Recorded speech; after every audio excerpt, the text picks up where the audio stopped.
Morning light breaks over the steel skeleton of the rising skyline. To many, this is just progress. To Aisha Khan, it is a living organism. She feels every vibration, hears every structural groan. In a project of this scale, silence is often more dangerous than the industrial noise. Aisha walks with quiet precision. Her eyes are sharp, searching for the truth hidden beneath layers of dust, gravel, and heavy machinery. She stops near the foundation pit. Below, workers move like ants, unaware of the immense architectural weight hanging precariously above their heads. She crouches, placing a gloved hand against a primary support column. It's not just stone and steel to her, it has a pulse.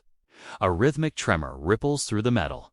It is a physical memory, a warning of a tragedy she swore would never happen again. A flash of falling debris, the roar of collapsing structures.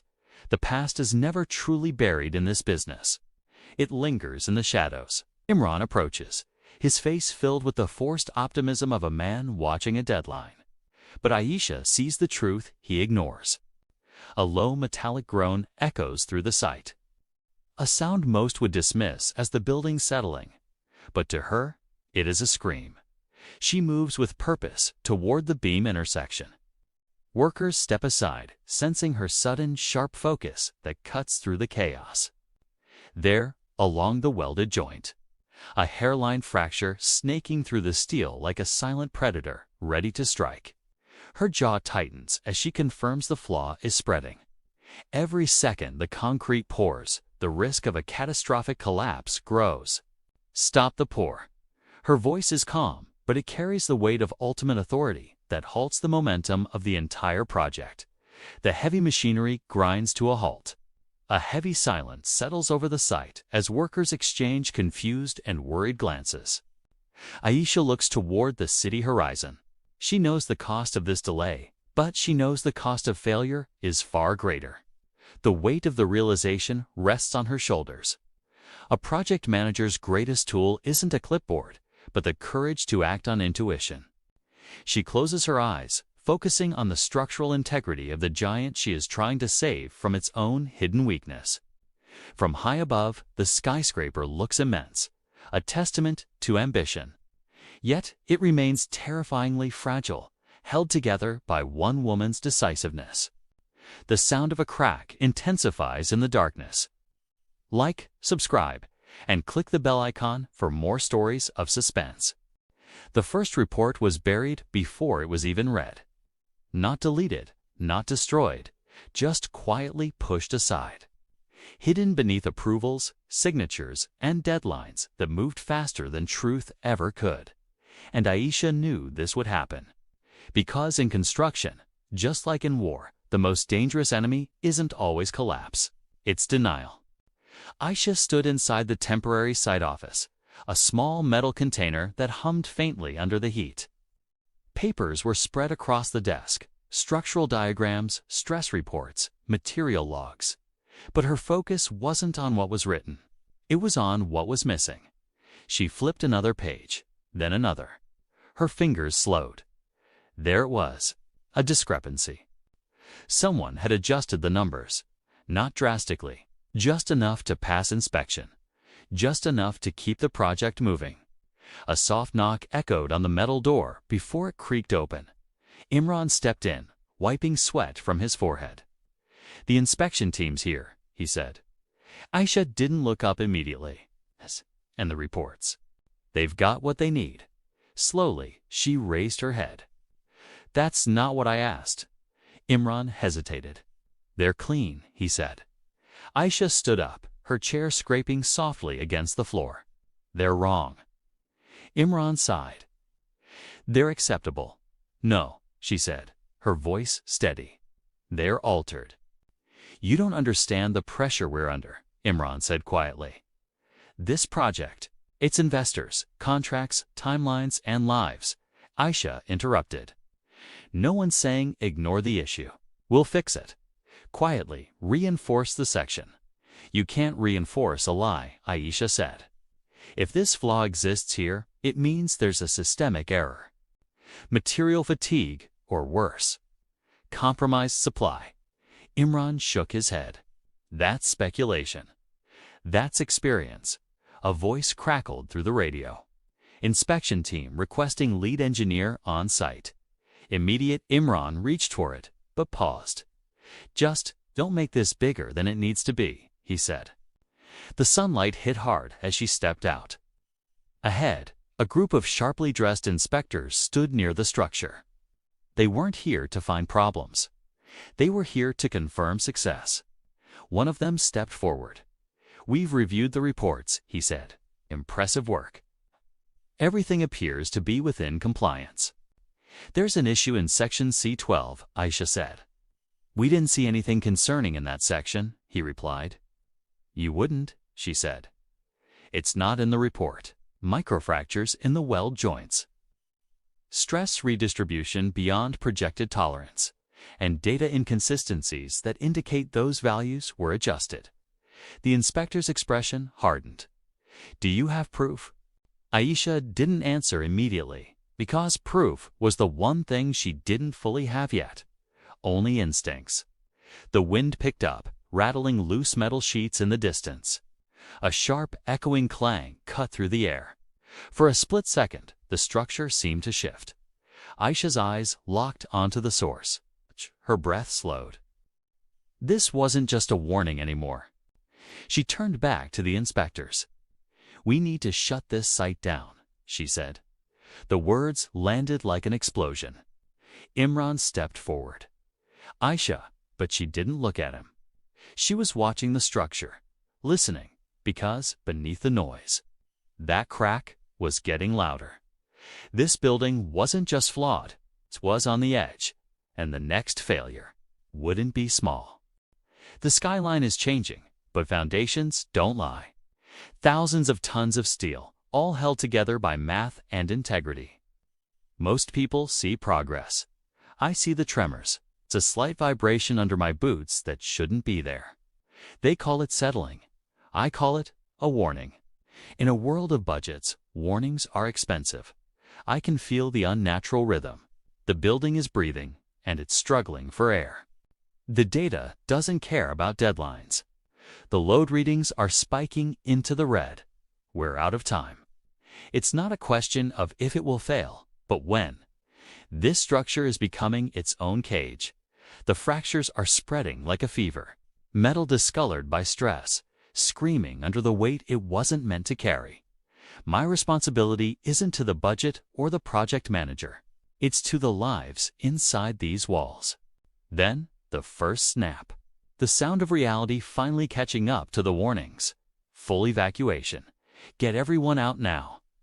Leave the equipment. Just go. Every second counts when the world above starts to give way. Integrity is heavy, but today, it's everything. Sometimes standing your ground means being the last one left inside. Every structure has a silent limit. A point where the complex mathematics of engineering succumb to the raw, unforgiving laws of physics.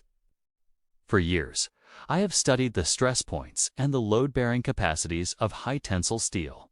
But today, the sound is different. It is not just tension. It is a scream from the very bones of the building. The alarms began as a low hum before escalating into a frantic, rhythmic warning that cut through the afternoon air. Suddenly, the site is transformed. The calculated progress of the workday dissolves into a primitive instinct for survival. Hundreds of lives are now measured by how fast they can reach the perimeter gates. While the world around me accelerates into chaos, my mind slows down. I can see the failure propagating through the frame. It is a sequence, a terrifying domino effect of load transfers. I am not seeing a building anymore. I am seeing a dying organism, and I know exactly where the first fatal blow will land. The radio on my shoulder erupts with frantic voices, a cacophony of fear and desperate status reports. Section D is clearing, they say. Everyone is accounted for. But the tone of the voices tells another story, one of panic that outpaces the facts. I listen for the one thing they aren't saying, searching for the missing piece of the puzzle. Steel is supposed to be rigid, but under enough pressure, it behaves like liquid. A bolt shears off with the force of a gunshot. A horizontal joint twists, losing its grip on the vertical column. The entire skeletal structure shifts by half a degree a distance that seems small. But in engineering, it is the distance between life and death. Then the voice comes through clearly. There is a man missing near the crane base on level 3. My gaze snaps toward the center of the structure. The crane is the heaviest element on that floor. The base is failing. That entire section is a death trap. There is no time for a coordinated rescue. There is only now. Imran tries to hold me back, his face etched with a fear I haven't seen in him before. He tells me it's too late, that the structural integrity is gone. He is right, from a logical standpoint. But engineering is also about the responsibility we have to the people who build these dreams. I cannot leave a man behind in the ruins. Every step up the access ladder feels like a gamble against gravity. The metal rungs vibrate beneath my hands, transmitting the tremors of the entire building. The air is thick, making every breath a struggle. I am climbing against the tide of logic, fueled only by the singular focus of finding that missing worker before the cascade begins. Level 3 is a graveyard of tools and shattered materials.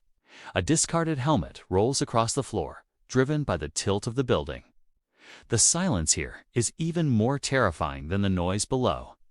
It is the silence of a structure holding its breath, waiting for the final collapse. I scan the wreckage, searching for a sign of life. I find him pinned under a massive secondary support beam. Rafik is young, his face covered in soot and sweat. I see the pain in his eyes, but I also see a desperate flicker of hope. He is trapped by the very material he spent his months assembling. The irony is as heavy as the steel pinning him to the floor. I drop to my knees, my mind racing through 100 different calculations. I have to shift the weight without triggering a secondary failure. I look at the crane above us. It is our greatest threat and our only leverage.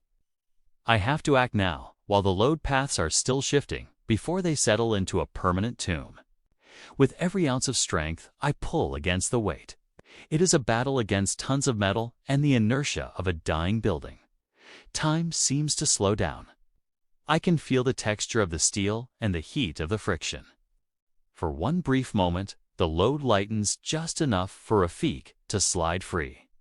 The relief is instantaneous, but fleeting. The roar is deafening as the crane base finally gives way.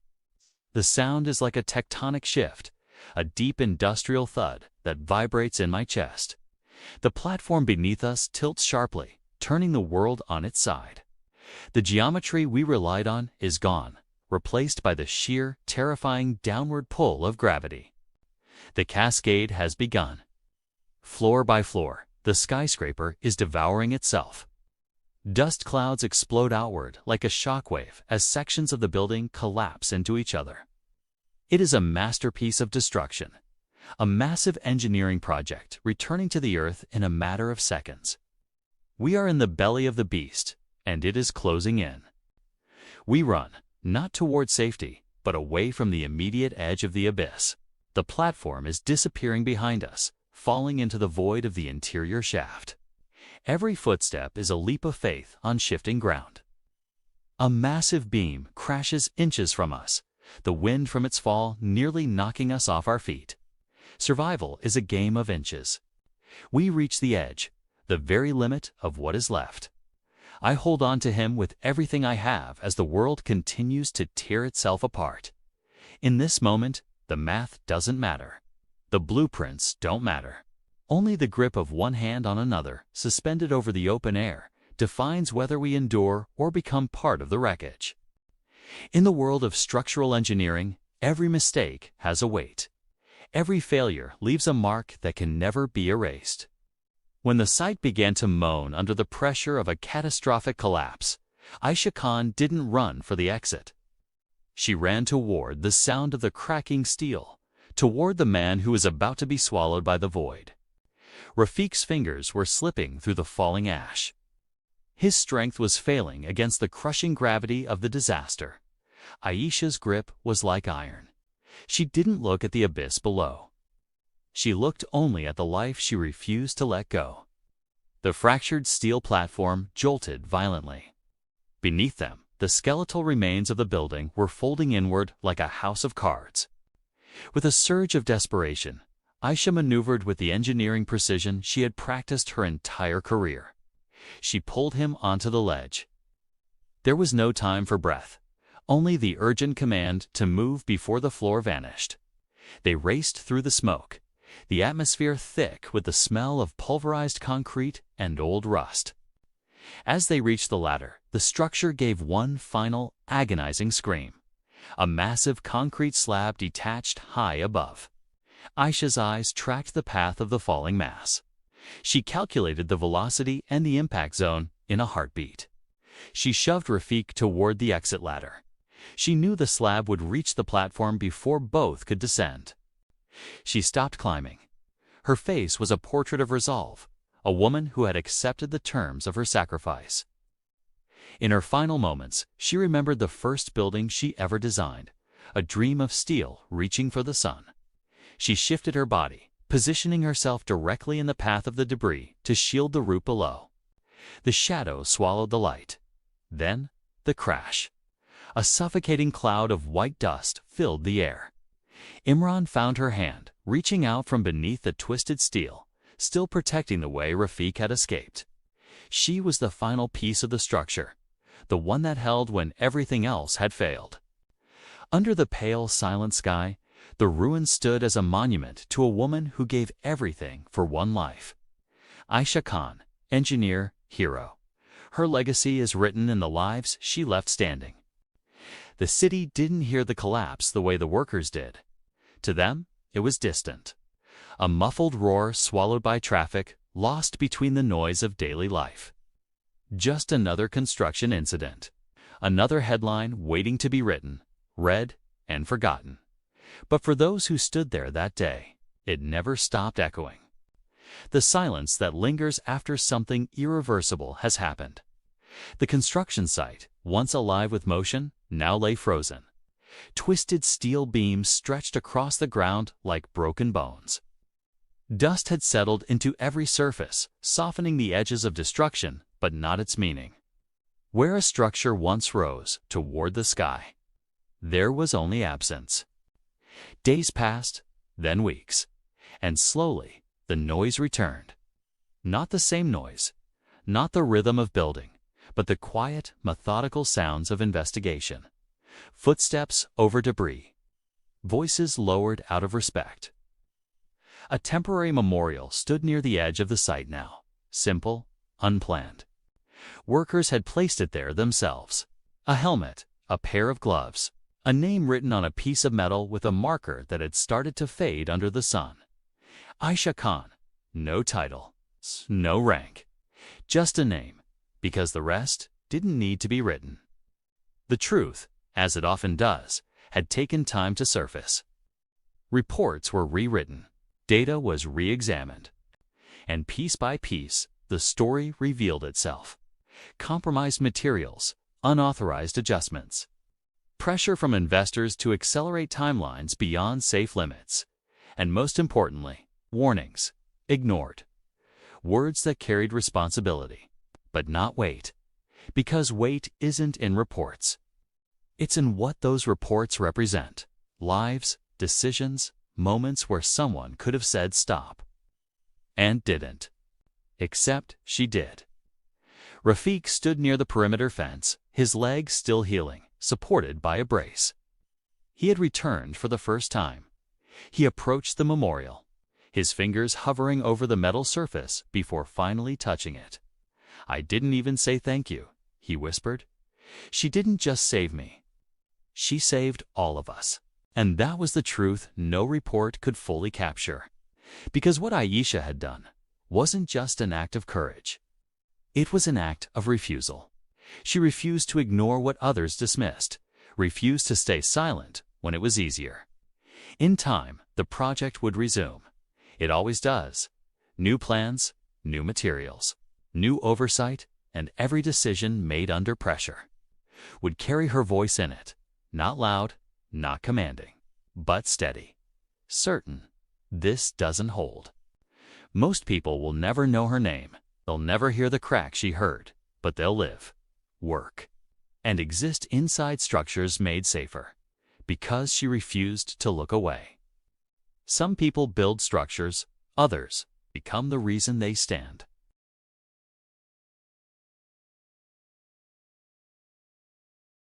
Deep within the jagged peaks of the Black Ridge, the shadows never truly lift. This valley is a graveyard of abandoned dreams and broken steel. For years, the elements have reclaimed what man tried to build. Rusted cranes stand like skeletons against the gray horizon, haunting the muddy landscape. I'm Alina Ward. I didn't come here to build a bridge. I came to finish a war that the mountains started a decade ago. The crew looks at me and sees an outsider. They see a woman who doesn't know the weight of the rocks or the treachery of the rain. But leadership isn't about popularity. It's about standing firm when the ground beneath everyone else is beginning to give way. Mercer thinks he can intimidate me with silence. He's lived here long enough to fear the mountain, but he hasn't lived long enough to know me. The orders are given. The machines awaken. We begin the descent into the earth, carving a path where many have already failed. It is back-breaking work. Every inch of progress is paid for in sweat and stubbornness. I check every bolt, every measurement, every unstable ridge. By mid-evening, the sky turns violent. The rain doesn't just fall, it attacks. Then, the sound every engineer fears, the groan of shifting earth. Panic is a luxury we don't have. Someone is trapped. Before the crew can even react, I'm already moving into the chaos. In the suffocating dark of the mud, there is no rank. There is only the desperate fight to pull a living soul from the mountain's throat. When we finally emerge, the skepticism in their eyes is gone. I am no longer an outsider. I am a survivor, just like them. Night falls and the cold sets in. Mercer comes to me not with a challenge, but with a question. He sees what I've been hiding. The photo is worn, a relic of a time before the tragedy. Noah's smile is the only light I have left in this dark place. I tell him the truth. My brother didn't just disappear. The mountain took him, and I'm here to make sure it never takes anyone else again. At midnight, the ghosts of the valley are loudest. I find the spot where the old road ended and the nightmare began. The memory is a landslide that never stops falling. Every stone I lay is a tribute. Every bridge I build is a path to closure, but the mountain isn't the only thing watching me. Someone is moving in the dark, and they aren't part of my crew. The mission just got a lot more dangerous. Like, subscribe, and click the bell for the next chapter of the Black Ridge mystery. Deep in the valley, the night doesn't bring rest, only the heavy groan of flood pumps and the relentless rhythm of the rain. Alina Ward knows every bolt of this project. But tonight, the mountain feels different. It feels like it's watching back. A flicker of movement near the blasting caps. A shadow that doesn't belong to the machines. She doesn't call out. Silence is her only advantage now. Her flashlight cuts through the dark like a blade. Near the primary generator, the smell of diesel is too strong. It's not a leak, it's a trap. Minutes away from a catastrophe, Alina moves with the precision of a surgeon and the speed of a soldier. She smothers the danger with sand, forcing the machine back to life. The immediate threat is gone, but the enemy remains. Dawn breaks cold and gray over the Titan stare. The crew gathers, their faces etched with exhaustion and suspicion. This wasn't an accident, Mercer. Look at the marks. This was surgical. Among them, Keene stands pale, his hands shaking as he avoids her gaze. Guilt has a way of showing itself in the light. The project must continue. The mountain doesn't care about our betrayals. It only cares about gravity. Excavators bite into the shale. Rhythmic thunder echoes through the pass, but Alina's eyes are on the peaks, not the ground. High above the work zone, they find the evidence. Steel wedges driven deep into a natural fracture. A timed disaster. Get back. Now. The mountain screams as a 20-ton slab shears loose. For a second, time stands perfectly still. Impact. The ground trembles. Steel bends like paper under the weight of the earth. They survived, but the threat has moved indoors. In the operations trailer, the digital trail begins to glow. Payroll records don't lie. Victor Hale, a ghost in the system with a history of broken projects. The radio crackles. Keen's voice is a thin thread of terror in the static. He's out there. He knows my name. Please, help me. Alina doesn't hesitate. She knows this is the end game. She grabs her bag and heads back into the storm. The traitor isn't just sabotaging a project. He's hunting her crew. And Alina Ward doesn't let anyone touch her crew. Into the darkness she goes, where the mountain and the traitor wait. But they don't know who they're dealing with. The fight for the Titan Stair is just beginning. In the remote reaches of the wilderness, silence isn't just the absence of sound, it's a warning. I'm Alina. I came here to build Titan Stair, a project meant to define my career, but someone else has a different blueprint. The fog rolled in early tonight, thick enough to swallow the floodlights and the men working beneath them. Mercer, my supervisor, felt it too, a tension that had nothing to do with the heavy machinery. Then the first disruption happened. Keen went missing. He found his tent empty, his flashlight still burning in the mud. We tracked the signs down to the drainage ditch. What we found wasn't an accident. It was a message. Keen was there, shivering and bound. He said a man in a hood knew his name.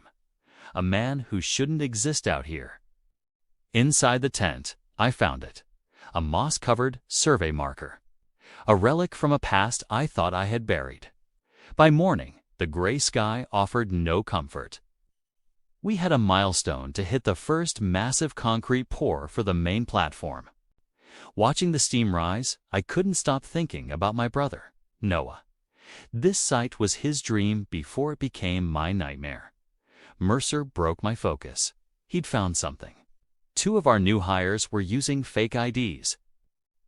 The saboteur was already inside. Suddenly, the roar of a haul truck changed pitch. The brakes failed on the supply road. It was hurtling toward the crew. I didn't think. I just ran. I tackled a frozen worker just as the metal monster tore through the safety barriers. The accident wasn't an accident. It was an escalation. I had to draw the shadow out into the light. We dimmed the camp lights and waited. I sat alone in my trailer, a single lamp casting long shadows against the walls. The power cut.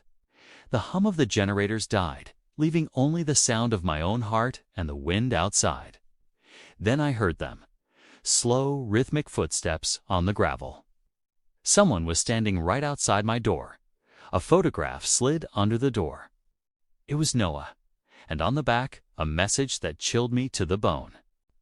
"You built this for me," it said. Before I could process the words, a scream tore through the night. Mercer, the trap was set, but I realized Talay wasn't the hunter. I was the bait. The trailer yard was swallowed by a heavy, suffocating silence until a single piercing scream tore through the night. Inside the mobile office, Alina Ward froze. A photograph slipped from her fingers, fluttering to the floor as the sound of a falling body echoed outside. She burst into the freezing wind. Emergency beacons pulsed a rhythmic warning, red against the obsidian sky. She found Mercer by the rear steps, his face twisted in pain as he gripped a shoulder damp with fresh injury. He pointed a trembling hand toward the conveyor lane. Tall, fast, masked. The warning was barely a whisper before Alina was gone. The rain began to fall in earnest now, ticking like a countdown against the cold steel of the aggregate piles. Moving like a shadow herself, she navigated the labyrinth of conveyor belts, guided only by memory and the pulse of the strobes. Between the cement silos, she caught a glimpse of movement. A figure, silent and predatory, waiting in the heart of the storm. She followed him to an unfinished concrete slab, a skeletal arena of rebar and rising mist. The figure stopped and turned. As the mask came away, a ghost from the past emerged into the dim light. Victor Hale. The bridge collapse wasn't an accident, Hale sneered. It was business. And now, the investors want you stopped for good. Alina didn't wait for the end of his confession. She lunged a steel pry bar, swinging with the weight of years of resentment. There was no grace in the struggle, only the brutal efficiency of two professionals grappling in the slick, wet concrete. Alina gained the upper hand, pinning him against the rebar, but the sound of arriving workers distracted her for a split second. In that moment, Hale smiled. He reached into his pocket and pressed a small black detonator. The world went dark. A low roar, like a freight train, echoed through the valley. The retention pond gate had been destroyed. "Chase me, or save them," Hale challenged, before vanishing into the shadows of the ridge above. The choice was no choice at all. Alina turned her back on her nemesis and sprinted toward the rising flood. Black water smashed through the camp, flipping heavy supply crates and fuel drums like they were toys. She dived into the freezing current, her hands searching through the chaos for the canvas of a pinned tent. With a frantic slash of her blade, she dragged a gasping worker from the wreckage and hauled him toward higher ground. The crew huddled on the first platform, watching as the surge began to slow, leaving a trail of ruin in its wake. In the distance, a single lamp moved steadily up the mountain. Hale was getting away, but the evidence was still out there. "Are you going after him?" Mercer asked, his voice rough. Alina stared at the summit, her jaw tight with resolve. "At first light, we cut step 2, she declared. "We build through that mountain and we find the truth."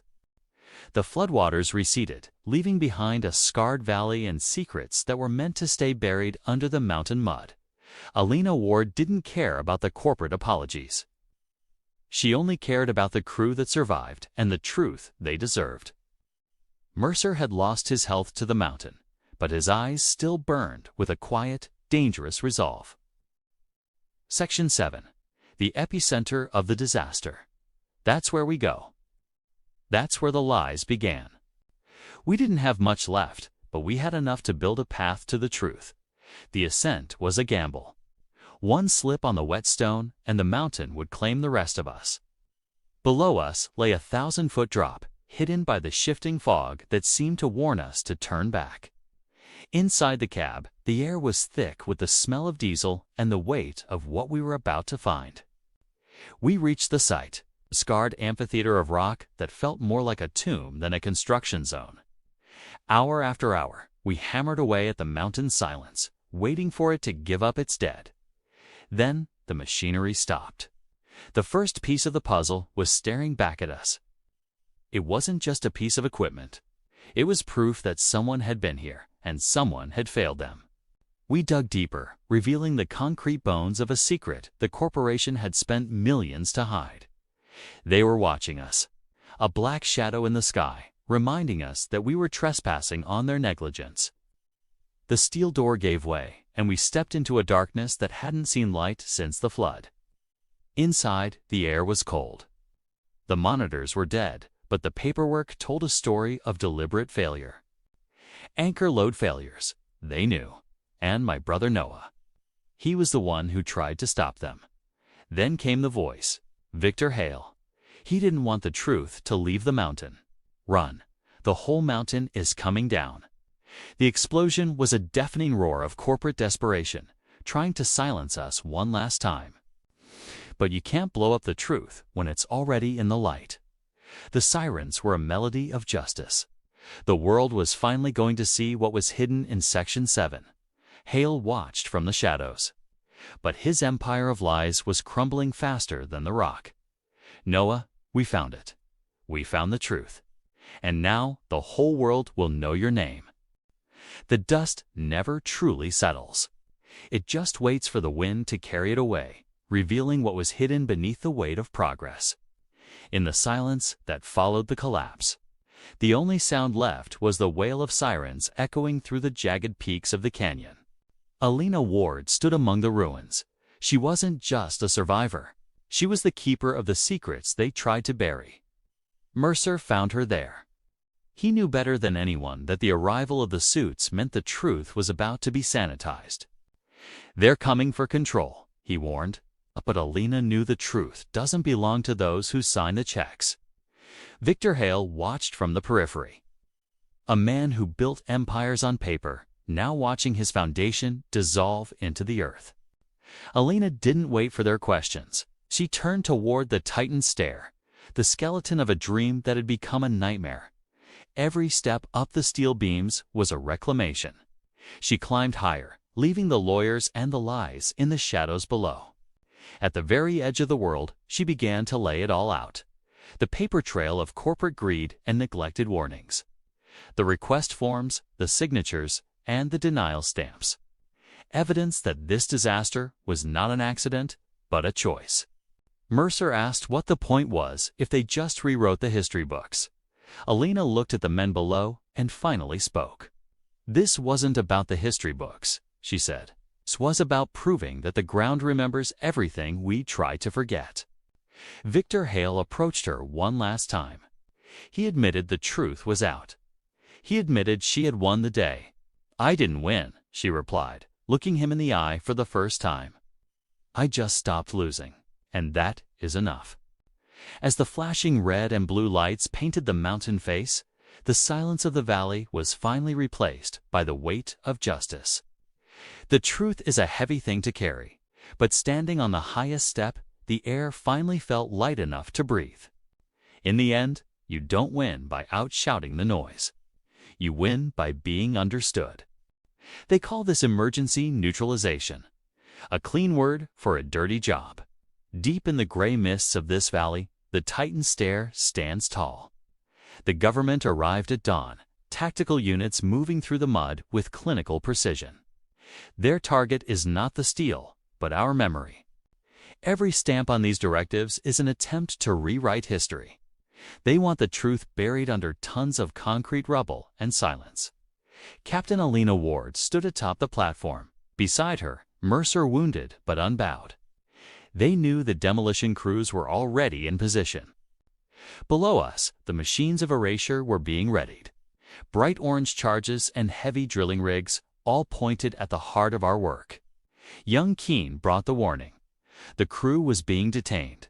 Alina didn't flinch. Her gaze remained fixed on the horizon. The time had come. She walked among the survivors, a commander of a hardened unit. We were weary, covered in the dust of our labor, but standing tall. Alina pointed to the edge. One by one, we took our places. No weapons, no armor. Just flesh and blood against their demolition. From the air, we were tiny dots against the giant. A human barricade stretching across every terrace, while the helicopters roared in frustration. Hale watched from below. He expected a retreat. Instead, he found a wall of conviction that he couldn't simply blow away. Alina's voice crackled over the radio, reaching every ear in the valley. Her words were as hard as the stone we defended. The technician's hand hovered. The red beacons on the structure blinked like a racing pulse.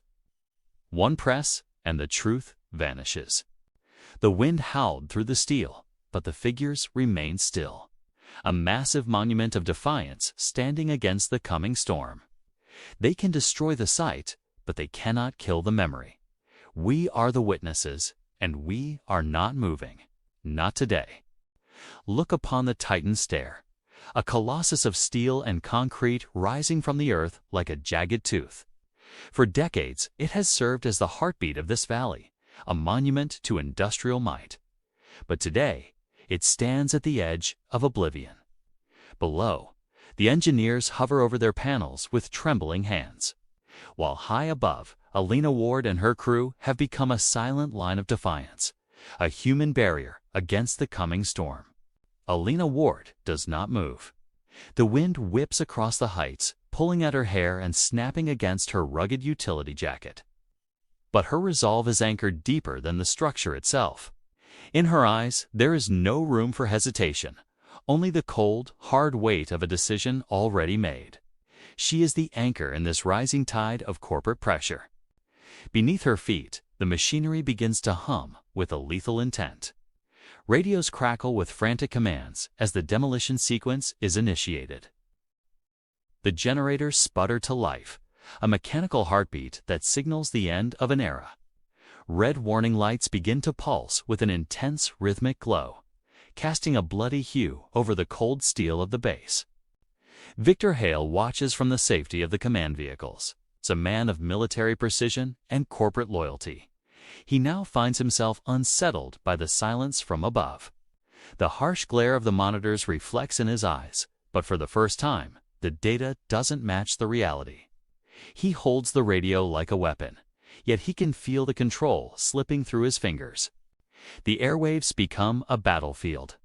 Hale demands compliance, his voice a sharp blade of authority, but Elena's response is a shield. "It stopped being yours the moment people chose to stand on it," she says. Her words aren't just a refusal. They are a reclamation of the very ground they built, a declaration that some things are not for sale. A shift begins at the foundation. It's a quiet mutiny, a wave of realization passing through those who turn the gears. Junior engineers, the men and women who know every bolt of this giant, begin to pause. Headsets are removed and laid gently on consoles. The silence of the workers becomes louder than the roar of the machines. Hale's voice barks through the speakers, a desperate proceed that echoes off the valley walls. But the hands that should press the buttons remain still. He stares at a row of inactive operators, their refusal a physical wall he cannot breach. The hierarchy of power is dissolving in the face of a shared conscience. High on the ridge, the tension is a living thing. Mercer looks to Elena, his weathered face etched with concern, waiting for a signal. She raises her hand not to fight, but to command a total, absolute stillness. "Don't move," she whispers, a command that carries the weight of the entire mountain. They are the stone that will not break. The world seems to stop spinning. A low-angle view shows the Titan's stare piercing the clouds. A Titan indeed. The red arming lights pulse one last time, and then the countdown freezes. A single word crackles over the loudspeaker, echoing across the valley like a benediction. Hold. The machine has lost its will to destroy. The pressure finally breaks. Mercer exhales a breath he's held since dawn, his shoulders dropping as the screens go dark. Below, the command center is a tomb of failed ambition. Victor Hale looks up, his face a mask of defeat, realizing that authority is nothing without the consent of those who serve it. Elena stands at the very edge, the queen of a mountain that still stands. The roaring generators have died down to a whisper, leaving only the sound of the wind. She looks down not at a conquest, but at a home preserved. The silence is no longer heavy. It is peaceful. The giant has been tamed, not by force, but by faith. In the distance, the low wail of sirens marks the arrival of a new authority, but the battle is already over. Elena turns her back on the precipice and looks at the intricate web of steel they spent years building. It is no longer just a project or a piece of corporate property. It is a testament to what happens when people choose to stand together. The sky clears, and the sun strikes the peak of the Titan's stare, turning the steel to gold. Elena's voice lingers in the air, a final echo of the day the machine stopped and the people started. "Now it stands," she says. And it will stand for a long time to come, a monument to the courage of those who refuse to let it fall. The dust of the Titan's stare has finally begun to settle, leaving behind a silence heavier than the steel itself. What was meant to be a monument to human progress now stands as a skeleton of broken promises and structural pride. At the base of the structure, Victor Hale stands alone, isolated from the frantic activity of the cleanup crews. He looks up at his creation, perhaps seeing the flaws in the design for the very first time. "Victor, do you copy?" The containment teams are pulling back. It's over. High above the chaos, Alina Ward watches the disorganized withdrawal of the security units and corporate oversight teams. Beside her stand Mercer and Keene, men who have seen the brink of disaster and survived the fall. The authority that once held this site with an iron grip is dissolving into the afternoon mist. There is no dramatic struggle. For Victor Hale, the end comes quietly in the back of a state vehicle. As the lead engineer is removed, a strange new light begins to touch the peak of the mountain. The clouds break, revealing a sun that hasn't been seen here for weeks. Alina and Mercer walk along the edge, the cold wind whipping against their coats. Mercer knows the investigations will be ruthless. Every bolt and every bribe will be brought into the light. But Alina isn't thinking about the corporations anymore. She's thinking about the human cost. This wasn't just a construction project, Mercer. It was a record of everything we were willing to sacrifice. In the distance, the sound of rotors signals the arrival of the world's prying eyes. Alina reaches into her jacket and pulls out a worn, water-damaged file. The name Noah is written across the front. She places it on the cold, industrial surface. It is the truth she spent years chasing.